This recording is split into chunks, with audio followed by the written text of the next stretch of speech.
Yeah, welcome. Hello. Thank you. Oh, thanks, yeah. They will be interviewing Lucas Darby, who has an interest in programming. Right then, Lucas, let's get down to business. How many times have you hacked into the government?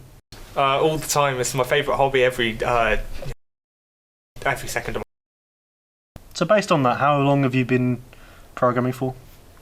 Programming has been my hobby since I was about 4 years old. I started with things like C++, and then it just sort of grew from there, and I learned more stuff as it went along. Why do you enjoy it?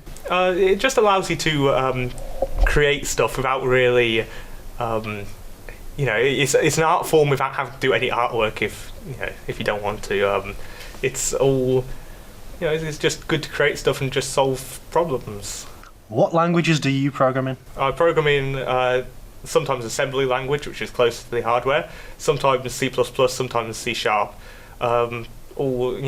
a few languages, just I switch between them depending on what I need to do. Are there any downsides to programming? Well, most people learn on Python, which isn't very good, and it teaches them bad habits. Those bad habits can form, it manifest in different ways, like let's say you're trying to do something more complex. Those bad habits might become infuriating for someone to work with. Can you give us an example? For instance, in Python, indenting your code, that you don't really need to do that in any other language, but of course in Python you do, and sometimes that'll confuse new users and they can't figure it out.